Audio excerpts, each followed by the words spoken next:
Mungkin hari ini saudara sepertinya nggak melihat keberpihakan Tuhan, tapi selama kau hidup dalam kebenaran, dalam kekudusan, Tuhan ada di pihakmu. Tapi kalau kau belum melihat keberpihakan Tuhan, artinya Tuhan sementara memihak kepadamu dengan caranya yang berbeda. Dan tugas kita nggak selalu harus cari tahu di mana cara Tuhan. Tugas kita tetap percaya sekalipun kita belum melihat, karena Dia Tuhan yang senantiasa bekerja sekalipun di balik layar.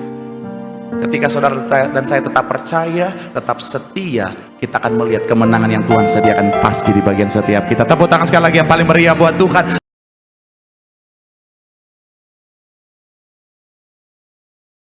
Haleluya, haleluya, haleluya, haleluya, haleluya, haleluya. Terima kasih Tuhan, terima kasih Tuhan. Kau yang luar biasa dalam kehidupan setiap kami. Kau Allah yang tak pernah meninggalkan setiap kami, selalu ada dalam setiap langkah hidup kami. Dan kami percaya kalau Tuhan ada dalam setiap langkah hidup kami akan melihat hidup kami pasti diberkati Tuhan. Pekerjaan bisnis kami pasti diberkati Tuhan. Bahkan sampai anak cucu kami, keturunan kami, generasi kami, semuanya juga pasti diberkati Tuhan. Terima kasih Tuhan, terima kasih. Dan dengan ucapan syukur Tuhan, di tempat ini setelah kami menaikkan pujian penyembahan kami, saatnya kami bawa hati kami untuk lebih lagi diberkati melalui kebenaran firman-Mu. Bapa, kami doa, ajar kami dari bentuk setiap kami berbicara bagi setiap kami. Kami doa, kami bukan cuma duduk diam menjadi pendengar saja, tapi kami boleh bangkit jadi pelaku-pelaku firman Tuhan. Hamba-Mu yang Kau percaya untuk menyampaikan firman Bapa, urapan-Mu mengalir. Sucikan layakan hamba-Mu ini Tuhan. Jika ada dosa atau namun ampun kelemahan tubuh, Kau yang berikan kekuatan. Kami percaya dalam pengurapan Tuhan yang luar biasa, yang sempurna, yang biasa sanggup Tuhan bahkan jadi luar biasa untuk jadi berkat. Semua yang hadir, semua yang menyaksikan diberkati sempurna. Isi hatimu yang disampaikan, kemuliaan hanya buat Tuhan. Mari yang siap diberkati dengan sukacita, dengan iman, dengan bangga, sama-sama kita katakan amin. Tepuk tangan yang paling meriah buat Tuhan. Silakan duduk saudara. Terima kasih buat setiap rekan-rekan yang sudah mulai dengan luar biasa. Dan dari mimbar ini saya mau sampaikan salam damai sejahtera. Shalom. Sekali lagi shalom. Haleluya. Dalam Tuhan ada sukacita, amin. Dan di mana ada sukacita pasti ada senyuman di wajahnya. Boleh sama-sama berikan senyuman dulu. Jumpai kanan kirimu, depan belakangmu dengan senyuman yang paling manis. Katakan mari bersukacita dalam Tuhan. Saya tahu ini tanggal 27. Masih lama lagi. 28, 29, 30, 31. Haleluya. Itu memang satu hari seperti 1000 hari. Kadang-kadang ngelihat hand sanitizer aja udah kayak lihat ayam goreng. Tapi saya percaya tetap dalam sukacita Tuhan, amin. Kenapa? Karena sukacita bukan ditentukan oleh keadaan, tapi karena kita punya Tuhan yang setia. Yang setuju boleh berikan tepuk tangan dulu yang paling meriah buat Tuhan. Bilang sama kanan kirimu sukacita. Bilang sama yang ngomong senyumnya mana. Bilang sama yang ngomong itu baru anak Tuhan. Tepuk tangan yang paling meriah buat Tuhan, haleluya. Dan senang bisa jumpa saudara sekalipun akhir bulan, tapi semangat mencari Tuhan yang luar biasa. Kesetiaan mencari Tuhan yang luar biasa. Artinya saudara adalah pribadi-pribadi yang cinta Tuhan, amin. Dan saya mau bilang saudara dan saya semangat setia cari Tuhan. Janji Tuhan, hidup kita, anak cucu kita pasti diberkati Tuhan. Tepuk tangan yang paling meriah buat Tuhan. Sama-sama bilang sama saya, aku pasti diberkati Tuhan. Anak cucuku pasti diberkati Tuhan. Bilang kanan kirimu, kamu juga pasti diberkati Tuhan. Bilang sama yang ngomong, kamu luar biasa. Bilang sama yang ngomong, semangat. Tepuk tangan yang paling meriah buat Tuhan, haleluya. Yuk, yang bawa Alkitab kita mau angkat Alkitab kita. Alkitab juga boleh, Alkitab juga boleh. Yang gak bawa Alkitab angkat tangan juga boleh. Sama-sama dengan iman percaya, sama-sama kita katakan dalam nama Tuhan Yesus, aku percaya Alkitab ini adalah firman Tuhan. Setiap kata kalimatnya sanggup memberkati aku. Dan hari ini aku pasti diubahkan, aku pasti dipulihkan dalam nama Tuhan Yesus. Sama-sama kita katakan amin. Yuk kita buka Alkitab kita, Roma 8 ayat 31 jadi ayat pembuka dan pengantar pembahasan kita. Roma pasal yang ke-8 ayat 31. Yang sudah di sana boleh bilang aku diberkati Tuhan. Sama-sama kita baca. 3, ya. Sebab itu, jika Allah di pihak kita, siapakah? Sekali lagi, jika Allah di pihak kita, siapakah? Saya teringat satu lagu yang berkata, jika Allah di pihak kita, kita lebih. Cukup sampai di situ. Saya mau bilang sekali lagi saudara, ayat ini bicara tentang apa? Nggak peduli apapun masalah tantangan kita, nggak peduli siapapun yang punya rancangan jahat buat kita, nggak peduli seperti apapun sakit penyakit kita. Jika Allah di pihak kita, kita pasti lihat kemenangan. Yang setuju boleh berikan tepuk tangan yang paling meriah buat Tuhan. Tapi saya mau bilang saudara, pernahkah saudara dalam kondisi di mana sepertinya Tuhan tidak berpihak? Pernah nggak saudara bilang, Tuhan, kok Tuhan nggak tolong saya? Tuhan kok nggak bela saya? Tuhan kok nggak kasih kemenangan buat saya? Katanya Tuhanlah Tuhan yang senantiasa menyertai anak-anaknya. Katanya Tuhanlah Tuhan yang senantiasa ada buat anak-anaknya. Kenapa Tuhan seperti tidak berpihak pada saya? Saya mau bilang saudara, pada kenyataannya memang ada saat di mana sepertinya Tuhan tidak berpihak sama kita, saudara.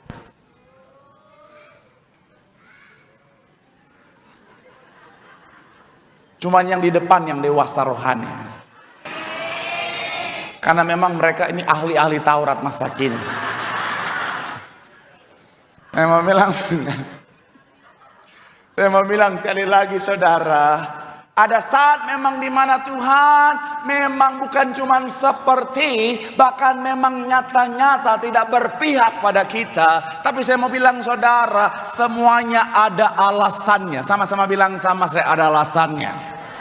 Amin. Dan alasannya harus kita pahami saudara. Kenapa? Karena jika tidak, ketika Tuhan izinkan saudara dan saya dalam kondisi Tuhan tidak berpihak sama kita, kita bisa akhirnya negatif thinking sama Tuhan, kita akhirnya bisa kecewa sama Tuhan. Dan ada banyak orang Kristen memilih untuk meninggalkan Tuhan. Makanya hari ini saya akan ajak saudara sama-sama kita akan membahas, bicara tentang dengan judul khotbah, ketika Tuhan tidak berpihak. Sama-sama bilang sama saya, Tuhan tidak berpihak. Amin. Doa saya melalui firman Tuhan hari ini, saudara dan saya akan punya pemahaman yang benar, sehingga kita tetap setia sampai akhir, dan mahkota kehidupan yang Tuhan sediakan menjadi bagian setiap kita. Tepuk tangan dulu yang paling meriah buat Tuhan. Haleluya. So, kapan Tuhan tidak berpihak dalam kehidupan setiap kita? Yang pertama adalah ketika ada dosa atau motivasi yang salah. Sama-sama bilang sama saya, dosa. Sama-sama bilang sama saya, motivasi yang salah. Mazmur 34 ayat 16 sampai 17. Yuk, ayatnya yang ke-16 kita baca dulu. Yang sudah di sana boleh bilang, aku diberkati Tuhan. Sama-sama kita baca. 3, ya. Mata orang-orang benar dan telinganya apa? Sekali lagi bagian awal dikatakan apa? Mata Tuhan tertuju kepada orang-orang Saya mau bilang saudara, kalau saudara dan saya hidup dalam kebenaran, kita jaga kekudusan, kita jaga kesucian saudara. Saya mau bilang saudara, mata Tuhan tertuju kepada kita. Ini bicara tentang apa? Perhatian Tuhan yang sempurna ada bagi setiap kita. Ini bicara tentang apa? Tuhan berdiri bersama-sama dengan kita. Dia ada di pihak kita. Artinya kita pasti lihat kemenangan yang Tuhan sediakan. Tepuk tangan dulu yang paling meriah buat Tuhan. Makanya saya mau bilang saudara, gereja ini sampai hari Tuhan kasih kemenangan. Karena gembala sidang kita selalu menyuarakan apa? Bicara tentang hidup kudus, hidup benar, hidup di dalam Tuhan. Makanya kalau saudara pernah ingat kalimat-kalimat gembala sidang selalu bilang apa? Saudara berulang-ulang gembala sidang bilang apa? Jaga hidupmu, suci pikiran, suci perkataan, suci perbuatan. Bicara tentang apa? Hidup dalam kebenaran. Katakan amin. Dan saya ingat saudara, satu ketika gereja ini diserang, gembala diserang. Tapi yang menarik, gembala cuma bilang begini, saudara, saya pilihan Tuhan. Tuhan pasti bela saya. Kenapa beliau bisa berani berkata begitu? Karena beliau hidup sungguh-sungguh dalam kebenaran. Orang kalau hidup dalam kebenaran, Tuhan tidak akan pernah biarkan saudara. Saudara kalau hidup dalam kebenaran, tangan Tuhan yang kudus, yang kuat itu akan menyertai saudara dan saya. Amin. Jadi nggak usah takut. Tetapi begini saudara, ada kelanjutannya di ayat 17 dikatakan apa? Tetapi wajah Tuhan menentang orang-orang yang berbuat. Sama-sama bilang sama saya, Tuhan menentang orang jahat. Sama-sama bilang sama saya, Tuhan menentang orang jahat. Amin. Tapi kalau kita bicara tentang hidup dalam dosa, kemudian bicara tentang motivasi kita, motivasi yang salah, motivasi yang jahat, saya mau bilang saudara, bukan cuma Tuhan tidak berdiri di pihak kita, bahkan Tuhan memposisikan dirinya berlawanan dengan kita. Makanya jangan harap saudara akan lihat kemenangan ketika kau dalam kejahatan, saudara. Mohon maaf ya, ada banyak orang Kristen, saudara. Nggak apa-apa ya. Akhir bulan khotbah keras, nggak apa-apa ya. Teman-teman di sini, jemaat Betos itu dewasa rohani, amin. Mantap, mantap. Semangat. Saya tahu banyak jemaat berharap untuk hari ini khotbahnya khotbah berkat. Iya Pak Pendeta, tanggal tua, berkat dong supaya kami, amin. Yes. Tapi saya percaya, orang-orang dewasa rohani siap untuk makan makanan keras. Cuman depan yang dewasa. Ini bagian depan ini saya paling salut. Dewasa rohani, paling tahu firman, paling banyak komplain. Yang ketawa bertobat. Nah, jadi saya mau bilang sekali lagi saudara, ketika bicara tentang hidup dalam ketidakbenaran, motivasi kita salah, jangan harap Tuhan mau bela kita, saudara. Karena ada banyak orang begini, saudara. Mohon maaf ya, dia hidup dalam dosa, dia punya motivasi yang salah, tapi dia mau Tuhan bela dia. Dia mau Tuhan berdiri di pihak dia. Saya mau bilang saudara, Tuhan kalau membela orang jahat, Tuhan kalau membela ketidakbenaran, dia sementara menyangkal esensi keilahiannya. Bicara tentang apa? Kekudusan dan kebenaran, saudara. Jadi jangan harap, oh Pak Pendeta, saya berdoa sama Tuhan supaya biar kiranya Tuhan bela saya. Saya tahu sekarang saya lagi hidup dalam dosa, saya lagi mau menjatuhkan orang karena saya iri sama dia. Oh Tuhan, berdirilah di pihakku supaya saya bisa berhasil menjatuhkan orang itu. Malaikat juga dari sorga, UI.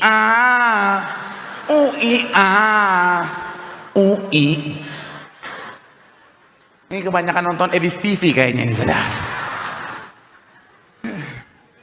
Iya kan? Saya mau bilang saudara, hei, ada orang, mohon maaf ya, dosa jalan terus, hidupnya jahatnya minta ampun, tapi minta pembelaan Tuhan. Hello, minta Tuhan berperang buat aku. Meskipun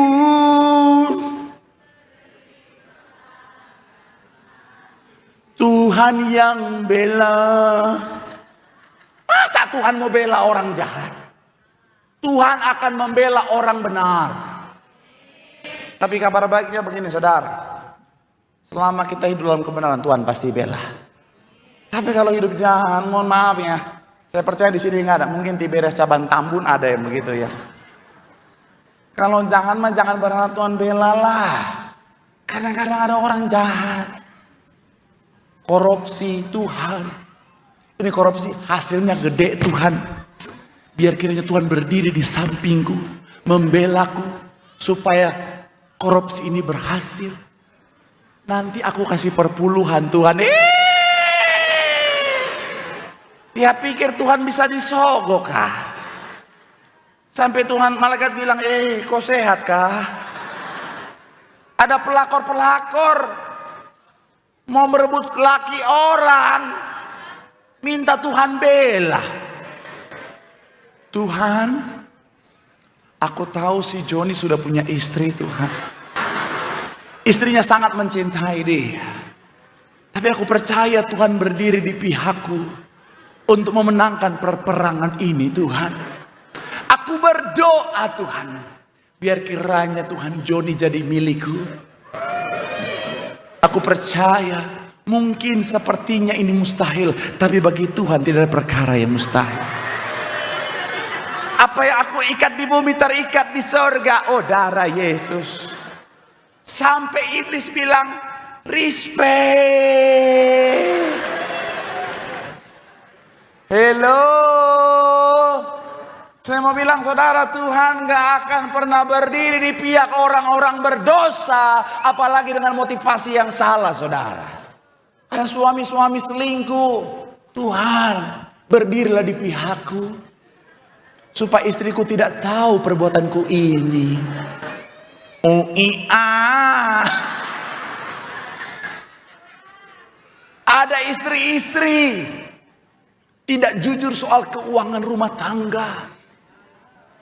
Beli make up Korea bilangnya Viva and Fanbo. Terus berdoa, Tuhan berdirilah di pihakku. Tuhan butakan mata suamiku. Jangan ketawa, Bu, bertobat. Shalom bapak-bapak. Kalau istrimu barusan ketawa, mungkin dia pelakunya. Saya mau bilang saudara, Tuhan tidak akan pernah berdiri di pihak orang berdosa dan juga orang berniat jahat. Tapi kabar baiknya, selama kita hidup dalam kebenaran, kita punya motivasi yang benar, tangan Tuhan yang kuat pasti membela setiap kita. Tepuk tangan yang paling meriah buat Tuhan. Bilang sama kanan kirimu, hidup dalam kebenaran, miliki motivasi yang benar, di situ ada kemenangan. Tepuk tangan yang paling meriah buat Tuhan. Haleluya. Yang kedua saudara, kapan Tuhan tidak berpihak kepada kita? Yang kedua adalah ketika keadaan itu untuk membawa kita pada rancangannya. Sama-sama bilang sama saya, ketika keadaan untuk membawa kita pada rancangannya. Amin. Kita lihat saudara, Yeremia 29:11. Yeremia 29 ayatnya yang ke-11. Sama-sama yang sudah di sana boleh bilang, aku diberkati Tuhan. 3 ya, sebab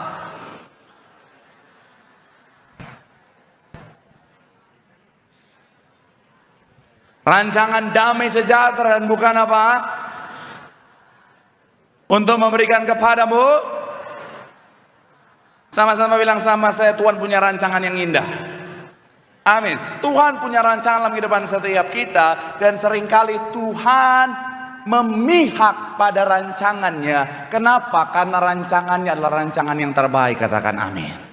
Jadi begini saudara, ada saat dimana sepertinya Tuhan tidak memihak dalam kehidupan setiap kita. Karena memang Tuhan lagi izinkan keadaan itu supaya kita mencapai rancangan yang luar biasa. Saudara dan saya minta tolong sama Tuhan. Saudara dan saya minta Tuhan bela. Saudara dan saya minta Tuhan bicara tentang memberikan kemenangan. Tuhan gak lakukan.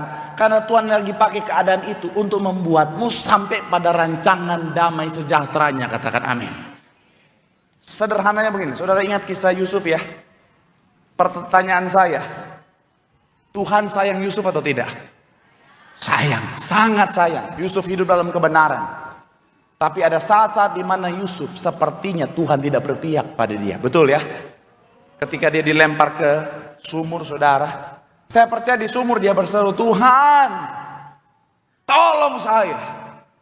Akhirnya dia diangkat. Tetapi bukan untuk diselamatkan, dia jual untuk apa? Jadi budak. Dia sementara berkarir saudara, bicara tentang di rumah Potifar saudara, sudah diangkat jadi tuan rumah, difitnah sama Tante Poti. Ya iya dong, Alkitab nggak catat siapa nama istri Potifar, tapi kan logika kita, kalau suaminya namanya Pak Budi, istrinya Ibu, selesai. Jadi Potifar istrinya Tante Poti difitnah. Saya mau bilang saudara, kalau Tuhan berpihak, harusnya kan dia nggak difitnah ya, betul ya? Kalau Tuhan berpihak harusnya begitu kan? Tapi ternyata ada saat dimana Tuhan tidak berpihak. Kalau Tuhan berpihak, setidaknya kan Tuhan kirim bicara tentang yang namanya pembela. Tiba-tiba udah mau dihukum. Hai Yusuf. Oh, ada nama Yusuf di sini. Ternyata bukan cuman ahli Taurat, nama mereka juga Yusuf, saudara. Sudah mau dihukum. Hai Yusuf, karena kamu sudah mencoba memperkaos Tante Poti.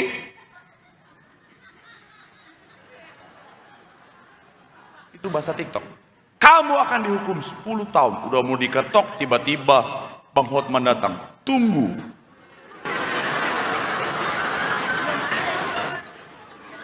Iya kan Bang Hotman gitu. Tunggu. Ini kan pikiran saya aja nih. Tunggu.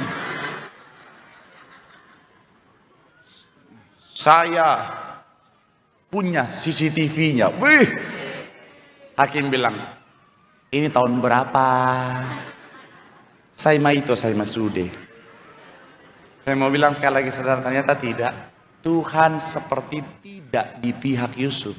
Tapi Tuhan izinkan itu, kenapa? Karena Tuhan mau melalui keadaan itu Yusuf mencapai rancangannya yang indah. Melalui dia dijual jadi budak, dia jadi tuan rumah di rumah Potifar. Melalui dia difitnah oleh Tante Poti, dia ketemu juru minum dan juru roti raja yang mempromosikan dia kepada Firaun, dan akhirnya apa? Menjadi orang yang berkuasa atas Mesir. Saya mau bilang ya, dalam hidup ada saat dimana sepertinya Tuhan tidak berpihak sama kita, karena memang Tuhan lagi mau pakai semuanya itu untuk membawa kita pada rancangan Tuhan. Katakan amin.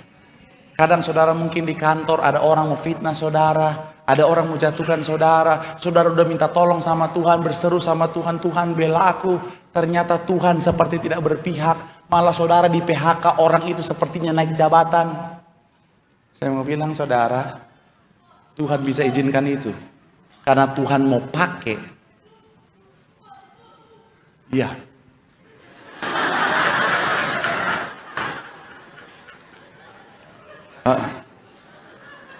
Mungkin itu yang di kantor yang ingin menjatuhkan itu di sana. Ini ada sekolah minggu nggak sih di belakang ini? Ada. Security. Ikat mereka. Saya mau bilang sekali lagi saudara, mungkin saudara bilang, Pak, ada orang fitnah saya, Pak, saya sudah berdoa Pak supaya Tuhan bela saya di kantor, Pak, malah saya dikeluarkan, saya di PHK. Enggak apa-apa. Artinya Tuhan lagi mau pakai itu untuk membawa kita pada rancangan Tuhan. Amin. Ada jemaat BCP saudara, dia datang nangis-nangis dan bilang, Pak, ya karena manuver politik saya mau di PHK Pak. Dan akhirnya saya di PHK Pak. Dia nangis-nangis, tapi singkat cerita saudara, kita doa sama-sama di depan itu saudara, depan pintu BCP. 2 minggu lebih, nggak sampai 2 minggu saudara, dia datang lagi dan bilang begini, Pak Pendeta, karena kemarin saya di PHK, saya apply tempat yang baru, saya dapat posisi yang jauh lebih baik dengan gaji yang jauh lebih besar. Tepuk tangan yang paling meriah buat itu. Tapi sekali lagi saya mau bilang saudara, Tuhan punya rancangan yang terbaik.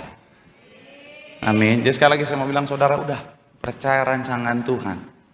Tuhan bisa izinkan, Tuhan seperti tidak berpihak, karena Tuhan lagi mau pakai keadaan itu untuk membuat setiap kita mencapai rancangan Tuhan yang luar biasa. Tepuk tangan yang paling meriah buat Tuhan. Haleluya. Sedikit kita akan masuk lebih dalam saudara, sedikit kita masuk lebih dalam saudara. Sambil 5 musik boleh siap-siap saudara. Saya mencatat di sini saudara. Tujuannya adalah apa saudara? Coba boleh munculkan. Rancangan Tuhan adalah bicara tentang berkat, pemulihan, mujizat dan lain sebagainya. Tetapi sekali lagi ini bukan tujuan akhir, tetapi ada tujuan Tuhan yang paling utama adalah bicara tentang keserupaan. Sama-sama bilang sama saya, keserupaan. Kenapa? Karena berkat, pemulihan, mujizat dan lain sebagainya itu hanya sifatnya duniawi sementara. Tetapi bicara tentang keserupaan, bicara tentang kekekalan. Karena ketika kita didapati serupa segambar seperti Allah, kita layak untuk terima kerajaan sorga yang sudah Tuhan sediakan. Tepuk tangan dulu yang paling meriah buat Tuhan. Bilang sama kanan kirimu, Tuhan punya rancangan yang indah. Tepuk tangan yang paling meriah buat Tuhan. Yang terakhir, kapan Tuhan tidak berpihak? Yang ketiga adalah ketika jalan Tuhan berbeda dengan jalan kita. Sama-sama bilang sama saya, ketika jalannya berbeda. Sama-sama bilang sama saya, ketika jalannya berbeda. Ayat terakhir kita, Yesaya 55, 8-9 dikatakan apa? Yang surah di sana boleh bilang, aku diberkati Tuhan. 3, ya. Sebab dan jalanmu bukanlah, demikianlah firman Tuhan, seperti tingginya langit dari bumi, demikianlah apa tingginya jalanku dari jalanmu. Dan saya mau bilang saudara, terkadang bukan Tuhan tidak memihak, tetapi Tuhan memihak dengan jalan yang berbeda dengan apa yang kita pikirkan. Sekali lagi, terkadang bukan Tuhan tidak memihak, tetapi Tuhan memihak dengan jalan yang berbeda. Jalan di sini bisa berupa cara, bisa berupa waktu. Mana gambarnya? Fokus. Cara, waktu, atau posisi. Cuma seringkali karena kita terlalu membatasi Tuhan, kita nggak lihat penyertaan Tuhan atau keberpihakan Tuhan dalam kehidupan setiap kita. Dalam kehidupan setiap kita, seringkali kita begini saudara. Seringkali itu kita dalam perjalanan kehidupan setiap kita kadang-kadang, oh Tuhan ada di pihakku. Kadang-kadang kita tempatkan Tuhan, oh Tuhan kalau Tuhan di pihakku artinya Tuhan ya di sebelah sebelah kiriku ini. Dan Tuhan akan berjalan bersama denganku. Dengan cara yang seperti ini. Jadi akhirnya apa dalam perjalanan kehidupan setiap kita? Kita fokus ke sini. Karena kita sudah batasi caranya Tuhan dengan caranya kita.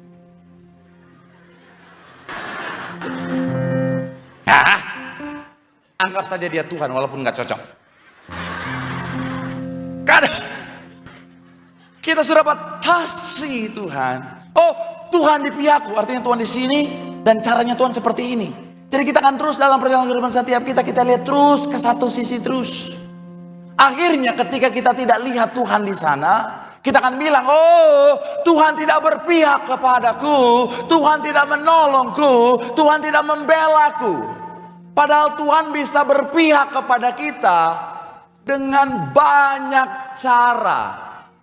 Tuhan bisa ada di sisi kita dengan berbagai posisi. Bukan cuma di satu sisi saja. Tuhan bisa ada di belakang kita, di sebelah kanan kita, di depan kita, di bawah kita. Bahkan bisa ada di atas kita. Kalau pelayanan totalitas, tangga-tangga enggak. Iya kan? Tapi karena kita batasi Tuhan, ketika Tuhan enggak ada di samping sini misalnya, kita pikir Tuhan enggak berpihak sama kita. Saya mau bilang saudara, udah terima kasih, jangan berbuat dosa lagi. Jangan batasi Tuhan. Tuhan itu jalannya, cara, waktu, posisi. Itu ada 1001 macam jalan yang bisa Tuhan gunakan untuk menyatakan keberpihakannya dalam hidup kita. Saya akan tutup dengan satu kisah singkat saudara. Ingat Daniel ya. Tuhan berpihak sama Daniel atau enggak? Berpihak. Tapi ada saat dimana kadang-kadang secara logika manusia sepertinya Tuhan tidak berpihak. Kenapa? Karena Daniel ditangkap. Daniel dilemparkan ke dalam gua singa. Secara pemikiran kita yang seringkali membatasi Tuhan ini, harusnya kan kalau Tuhan berpihak, orang-orang yang mau fitnah dia, mereka yang ditangkap. Kenapa Daniel yang ditangkap? Betul ya? Harusnya kan yang dilemparkan ke dalam gua singa, orang-orang itu bukan Daniel. Tapi itulah Tuhan berpihak kepada Daniel dengan cara yang berbeda. Dia diizinkan Tuhan ditangkap seperti Tuhan tidak berpihak. Bahkan apa? Dilemparkan ke dalam gua singa. Semua tahu Daniel sudah selesai. Akhirnya dilemparkan, tapi kan cara Tuhan beda. Jalan Tuhan beda. Justru Tuhan menolong dengan cara apa? Keberpihakannya Tuhan nyatakan dengan apa? Sudah dilempar ke dalam gua singa, Tuhan tutup semua mulut-mulut singa. Tuhan nyatakan keberpihakannya dengan cara yang berbeda. Sekali lagi saya mau bilang saudara, mungkin hari ini saudara sepertinya nggak melihat keberpihakan Tuhan. Tapi selama kau hidup dalam kebenaran, dalam kekudusan, Tuhan ada di pihakmu. Tapi kalau kau belum melihat keberpihakan Tuhan, artinya Tuhan sementara memihak kepadamu dengan caranya yang berbeda. Dan tugas kita nggak selalu harus cari tahu di mana cara Tuhan. Tugas kita tetap percaya sekalipun kita belum melihat. Karena Dia Tuhan yang senantiasa bekerja sekalipun di balik layar. Ketika saudara dan saya tetap percaya, tetap setia, kita akan melihat kemenangan yang Tuhan sediakan pasti di bagian setiap kita. Tepuk tangan sekali lagi yang paling meriah buat Tuhan. Bilang sama kanan kirimu, percaya jalan Tuhan. Tuhan selalu menyertai setiap kita, memberikan kita kemenangan. Sekali lagi tepuk tangan yang paling meriah buat Tuhan. Yang diberkati, lambaikan tanganmu, sorak-sorai yang paling meriah buat Tuhan. Mari sama-sama doa di hadapan Tuhan. Firman Tuhan mengatakan setiap kita pada saat dimana sepertinya Tuhan tidak berpihak. Yang pertama adalah karena ada dosa atau motivasi yang salah. Tapi ketika kita hidup dalam kebenaran, penyertaannya pasti sempurna. Yang kedua, ada saat dimana Tuhan sepertinya tidak berpihak adalah ketika keadaan itu memang Tuhan izinkan supaya kita mencapai rancangan yang indah dalam kehidupan setiap kita. Dan yang terakhir, ada saat dimana sepertinya Tuhan tidak berpihak sama kita adalah ketika jalan Tuhan berbeda dengan jalan kita. Bukan dia tidak berpihak, tapi dia sementara berpihak dengan caranya. Dan caranya Tuhan pasti selalu yang terbaik. Mari doa di hadapan Tuhan. Kau yang belum melihat keberpihakan Tuhan dalam hidupmu, kau yang belum melihat pertolongan Tuhan dalam kehidupanmu, kau yang belum melihat pembelaan Tuhan dalam kehidupanmu, bukan berarti Tuhan tidak melakukannya. Dia tetap bekerja untuk mendatangkan kebaikan, untuk membela, untuk memberikan kemenangan. Sekali lagi tepuk tangan yang paling meriah buat Tuhan.